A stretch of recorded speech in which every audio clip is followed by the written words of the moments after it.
शहर आई देहाती बहू। हाल ही में रोहन की शादी निर्मला नाम की लड़की से हुई थी। निर्मला गांव की लड़की थी। रोहन के पिता और निर्मला के पिता दोनों बचपन के दोस्त थे। उन्होंने बचपन में ही एक दूसरे से वादा कर लिया था कि दोनों बच्चों के बड़े होते ही उनकी शादी करवा देंगे। इसलिए वादे के अनुसार रोहन के पिता निर्मला को अपनी बहू बनाकर घर ले आते हैं। निर्मला अपने साथ अपनी गाय भी लेकर आ जाती है और उसे घर के आंगन में बांध देती है।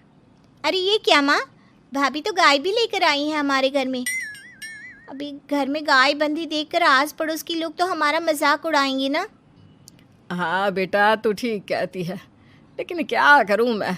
तू तो जानती है तेरे पिता किसी की नहीं सुनते। अरे ये क्या निर्मला, तुम अपने साथ गाय क्यों लेकर आई हो?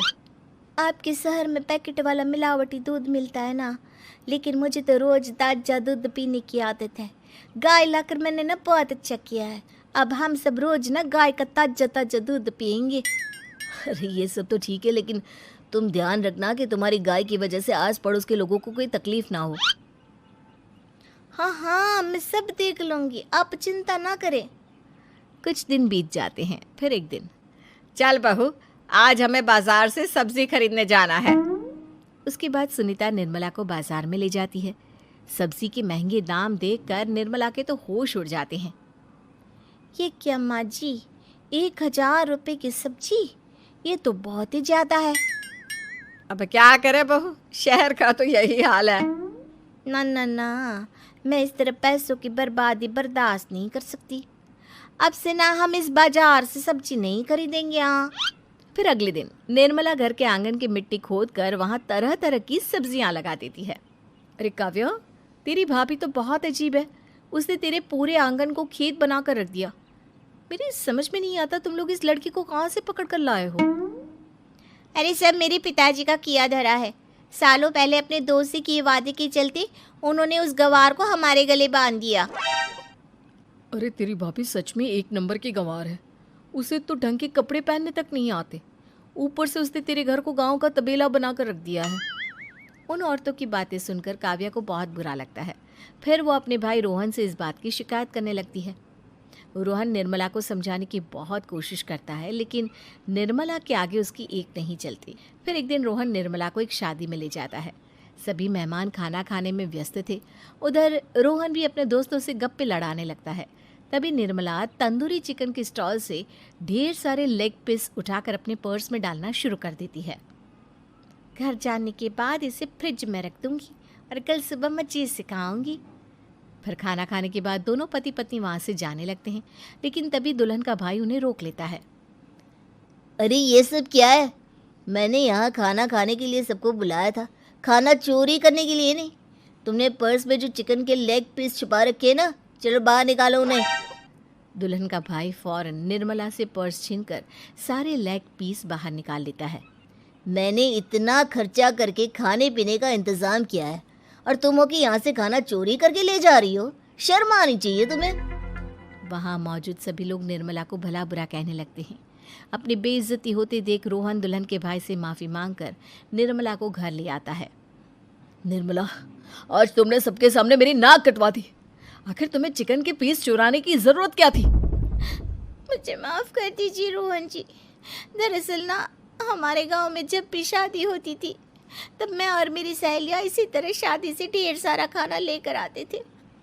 मुझे नहीं पता था कि मेरी इस गलती से आपकी इतनी बेइज्जती हो जाएगी। मुझे माफ़ कर दीजिए। आज के बाद ऐसी गलती कभी ना करेंगे। इतना कहकर निर्मला रोने लगती है। निर्मला को रोते देख रोहन का दिल पिघल जाता है और वो उसे माफ़ करके गले लगा लेता है। इस तरह कुछ दिन बीत जाते हैं। फिर एक दिन रोहन उदास होकर घर लौटता है। रोहन के कपड़े बुरी तरह फटे हुए थे। अरे बेटा, ये सब क्या है? किसी के साथ मारा पीटी हो गई है क्या? नहीं माँ, आज हमारी ज़िंदगी का सबसे बुरा दिन है।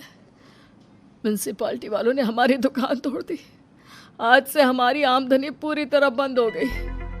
हे भगवान, हमने तो किस्त पर ढेर सारा सामान ले रखा है। अब हम सारे सामान की किस्त कैसे चुकाएंगे? मेरी तो सोचने समझने की शक्ति ही खत्म हो गई। पता नहीं आगे हमें और कितनी मुसीबत झेलनी पड़ेगी। आप सबको ना चिंता करने की ज़रूरत ना है, मैं सब ठीक कर दूंगी। तो कहना क्या चाहती है बहू? हम ना बोल कर नहीं बल्कि करके दिखाएंगे। हाँ। उसके बाद निर्मला अपने पिता को फ़ोन करके गांव से 5 गाय मंगवा लेती है और फिर अगले दिन निर्मला सभी गायों का दूध निकाल कर बड़े बर्तन में भर लेती है। तुम ये सब क्या कर रही हो निर्मला? मेरी तो कुछ समझ में नहीं आ रहा। हम ना इन गायों का दूध बेचने जा रहे हैं, उसके बाद हमारे पैसों की समस्या खत्म हो जाएगी। हे भगवान, बस यही दिन देखना बाकी रह गया था। भाभी दूध वाली बनकर दूध बेचेंगी तो मोहल्ले में इज्जत क्या रहेगी हमारी? सभी लोग हमें तरह तरह के ताने मारेंगे। आप ना ऐसी बेकार की बातें ना करो काव्या जी। जब जेब का पैसा और पेट की रोटी छिन जाती है तो इंसान पहले अपने और अपने परिवार के बारे में सोचता है। और वैसे भी जिस काम से हमारा घर चले उसकी कभी ना बुराई नहीं करनी चाहिए। फिर निर्मला दूध के 2 बड़े बर्तन साइकिल के दोनों तरफ लटकाकर मोहल्ले में घूमने लगती है। दूध ले लो, दूध, गाय का ताजा ताजा दूध ले लो, बिना मिलावट का शुद्ध दूध ले लो। चलो चलो आओ भाई, जल्दी ले लो। तभी निर्मला के पास कुछ औरतें आती हैं। अरे तुम तो सुनीता की बहू हो ना? तुम इस तरह सड़क पर दूध क्यों बेच रही हो? निर्मला उन दोनों औरतों को अपने घर के हालातों के बारे में सब बता देती है। देखिए, मैंने ना अभी अभी गाय का ताजा दूध निकाला है।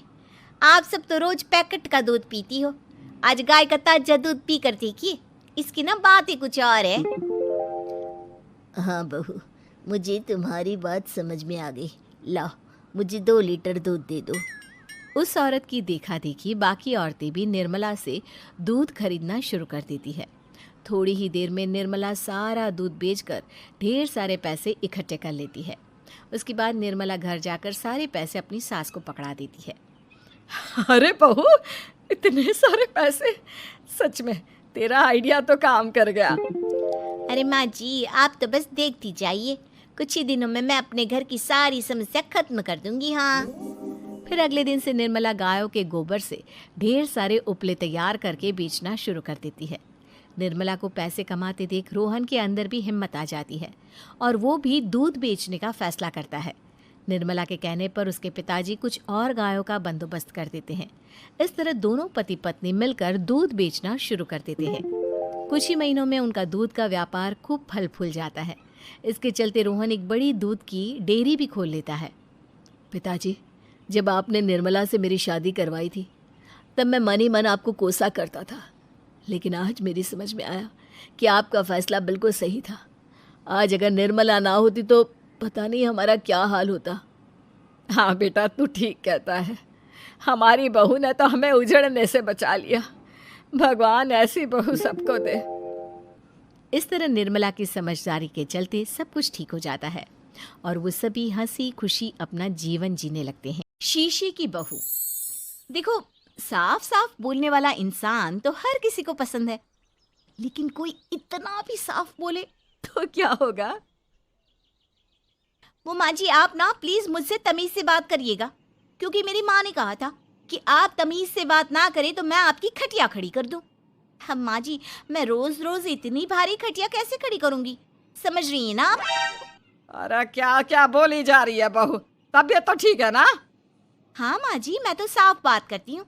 आप तो जानती है ना, मुझे बात को घुमाना नहीं आता। अरे तुझे बात नहीं घुमानी आती तो मुझे हाथ घुमाना आता है बहू। टेंशन ना ले। और हाँ, इस घर में कोई पैदा नहीं हुआ जो मेरी खटिया खड़ी कर दे, समझी? जा जाकर काम कर। बहू किचन में चली जाती है। सामने खड़ी होती है काम वाली, धीरे धीरे हंस रही होती है। काम वाली हो, महारानी बनने की कोशिश मत करो, समझी?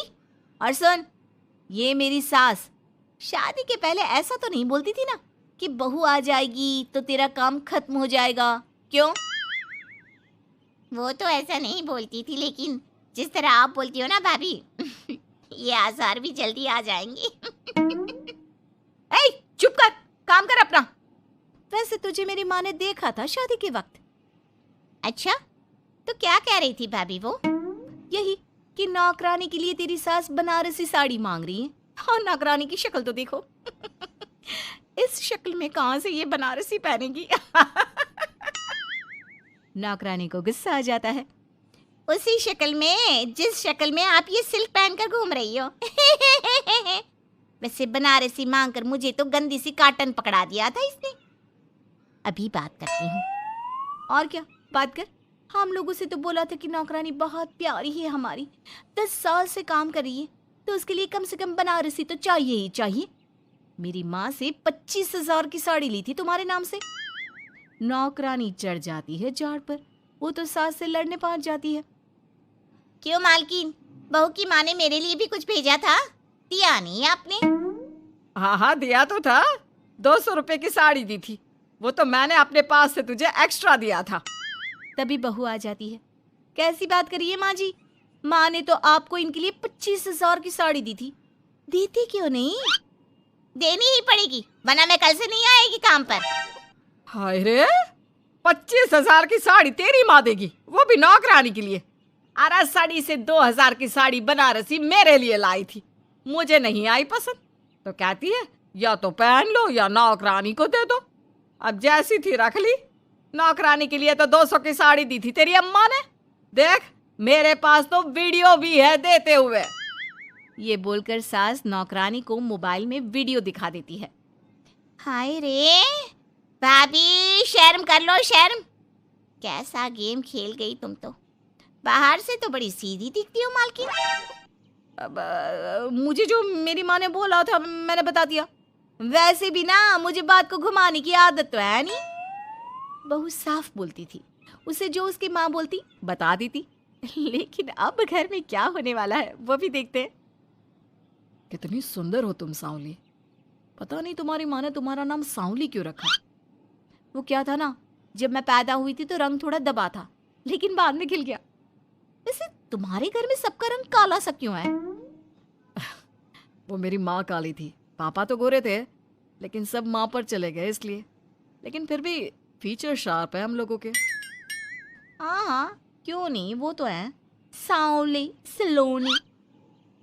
अगले रोज बहू काम कर रही थी कि सास, वो मिश्रा की बहू कितनी चमकती है, पता नहीं क्या लगाती है। माँ जी क्या करना है चमक कर, आप लोग तो ऐसे ही अच्छे लगते हैं, काले काले। काले काले से क्या मतलब है बहू? अरे बस रंग हल्का सा दबा है। हाँ माँ जी, मैं वो नहीं कह रही हूँ। वैसे पापा जी का तो वो भी नहीं है, गोरे हैं पापा जी। ये भी कह रहे थे कि आपके कारण ही वो काले हैं, क्योंकि आप काली हैं ना, तो मैंने कहा कि। क्या कहा इसने मेरे कारण? अरे जिस माँ ने 9 महीने कोख में रखा, पाला पोसा, उसे पल भर में ब्लेम कर दिया। वाह रे मेरे बेटे, मेरी परवरिश में ही कमी होगी कि मेरा ही बेटा माँ को काला बोल रहा है। क्या है माँ जी, जबरदस्ती इनको कोस रही हैं? एक तो मैंने आपको बता दिया कि ये क्या बोल रहे थे। हाँ हाँ बहू, तू तो शीशे की तरह साफ है, इसमें दो राय नहीं। लेकिन तेरे साफ बोलने से कई बार लोगों के दिल टूट जाते हैं, तो वही बोला कर जिससे लोगों का मन खराब ना हो। वैसे अगर मेरे बेटे ने मुझे काला बोला भी तो मैं जानती हूँ कि वो किसी और संदर्भ में बोल रहा होगा। मैं भी ना कभी कभी कैसे बच्चों जैसी बात करती हूँ। सास काम पर लग जाती है और बहू भी। एक रोज, चल बहू जरा मंदिर होकर आते हैं। मंदिर में सब पूछते हैं बहू कैसी है, बहू कैसी है। मैंने कहा खुद ही मिल लेना, ले आती हूँ उसे। सास बहू मंदिर जाते हैं, जहाँ सास की टोली बहू का स्वागत करती है, उसे आशीर्वाद देती है और फिर, बहू कैसा लग रहा है ससुराल में, घर में एडजस्ट हो गई? अच्छा तो खैर नहीं लग रहा है, लेकिन क्या करें, रहना तो होगा ही ना, शादी जो की है। वैसे माँ जी का व्यवहार अच्छा है, लेकिन। अरे बहू, तूने मुझे बताया नहीं कि तेरा मन नहीं लगता। और सास का व्यवहार अच्छा है तो क्या पति मारता है? अरे नहीं नहीं नहीं नहीं, वो क्या है ना, मेरा गांव का घर बड़ा, बड़े आंगन, खुली रसोई, कमरे। यहाँ शहर में तो लगता है किसी ने टांग दिया है घोंसले में। इसलिए नहीं लगता मन। औरतें बहू की बात पर हंसने लगती है। बड़ी ही सीधी बहू है तेरी, मन की सारी बात करती है किसी के भी सामने। सास बहू घर आ जाती हैं। मेरा मन करता है कि हम भी ये शहर से थोड़ा दूर रहने क्यों ना जाए, जिससे हम भी बड़े मकान में रह सके। पर माँ जी फिर इनका ऑफिस दूर हो जाएगा, हम तो घर में फिर भी रह लेते हैं। इनको आने जाने में समस्या होगी ना। हाँ ये तो सही है, पर क्या करे। मेरी माँ कह रही थी कि तेरे सास ससुर गांव जाकर क्यों नहीं रहते, फिर ये मकान तुझे बड़ा लगने लगेगा। तभी ससुर आ जाते हैं। अच्छा, तो तूने क्या कहा इस बात पर? मैंने कहा कि फिर मैं क्या करूंगी घर में अकेले रहकर, फिर तो मेरा मन भी नहीं लगेगा। चलो, कुछ तो अच्छी बात है तेरे में। मैं क्या कह रहा था, क्यों ना हम सच्ची गांव चले कुछ दिनों के लिए, कुछ काम भी है गांव में। सास ससुर गांव चले जाते हैं। बहू घर में अकेली थी कि तभी बहू की माँ आ जाती है। हाय रे, कितना प्यारा सजा है तेरा घर। वैसे बुढ़ा बुढ़ी कब आ रहे हैं? माँ, मेरी सास अभी बूढ़ी नहीं हुई है, और बुरा मत माना, तू ज्यादा बड़ी लगती है उनसे। चुप कर, माँ हूँ मैं तेरी और सास की गुण गा रही है। वैसे बेटी, शहर में रहने का शौक बहुत है मुझे, काश मैं भी रह पाती शहर। हाँ तो आ जाना माँ, भाई को बोल यही नौकरी करे, पिताजी भी कोई काम शहर में कर लेंगे, और तू भी देख लेना कोई काम। क्योंकि माँ, जितना आराम गांव में है ना, शहर में नहीं है। यहाँ तो हर चीज खरीद कर ही खानी पड़ती है, ना कोई खेत ना कोई खलियान। तेरे सास ससुर परमानेंट गांव चले जाए तो मैं यहाँ तेरे पास रह लूँ, रोज घूमूं फिरूं शॉपिंग करूं, शहरी मेम बनकर रहूं। वैसे तू क्या ये साड़ी सूट में रहती है? अरे तू भी शर्ट पैंट पहना कर। तुम कहती हो तो मैं कल ही लेकर आती हूँ। शॉपिंग करने चलेंगे ना। बेटी शहरी कपड़े लेकर आती है और पहन लेती है। अरे ये क्या पहना है, तुम तो साड़ी सूट में ही अच्छी लगती हो। अरे दामाद जी, हमने बेटी शहर में भी आई है, यही सब पहनाना था तो वो कल्लू का बेटा जो गांव में था वो ठीक नहीं था क्या? उससे ना करवा देती शादी। माँ, कल्लू का बेटा तो गूंगा था ना, उससे कैसे कर लेती शादी? और उसे तो मैं भाई मानती हूँ, कुछ भी मत बोला करो माँ। माँ सर पर हाथ रख लेती है। अच्छा बेटी, मैं तो चली, तेरी सास कभी भी आ सकती है। तो माँ से मिलकर जाइएगा ना। अरे नहीं नहीं, वो क्या है ना, बंधन में रहना पसंद नहीं है हमको। समधन जी की जबान तेज है थोड़ी। बुरा मत मानना, चलते हैं। माँ तो चली जाती है, लेकिन पीछे से बेटी को पहना कर जाती है वेस्टर्न कपड़े, और माँ के जाने के बाद एंट्री हो जाती है सास ससुर की। बहू खड़ी होती है पैंट शर्ट में। बहू, ये क्या पहना है? बहू, इस घर में ये सब नहीं चलेगा, यही सब वाली लड़की लानी होती तो हम शहर की ना ले आते। माँ जी, मेरी माँ ने कहा है कि उन्होंने मेरी शादी शहर में इसलिए नहीं की कि मैं साड़ी और सूट पहनूं। तेरी माँ आई थी क्या? हाँ, वो आप लोग गए थे ना तो आ गई शहर घूमने। तो फिर चली क्यों गई? क्योंकि माँ जी की जबान तेज है ना। अरे क्या बोली जा रही हो? क्यों? अबे यही तो बोला था माँ ने, तुमने नहीं सुना था क्या? देख बेटा, ऐसी बात नहीं करते। खैर जा, कपड़े बदल ले। नहीं, अगर बहू तुझे ठीक लग रहा है तो बेटा पहन ही रहे। पर मुझे ये टाइट कपड़े अच्छे नहीं लगते, वो क्या है ना, साड़ी में फ्री रहती हूँ, लेकिन क्योंकि माँ ने कहा तो। अरे कोई बात नहीं बहू, मैं भी तो माँ ही हूँ ना, मैं भी कह रही हूँ कि जैसा ठीक लगे वैसा कर ले। सास ससुर मुस्कुरा देते हैं कि बहू शीशे सी साफ है।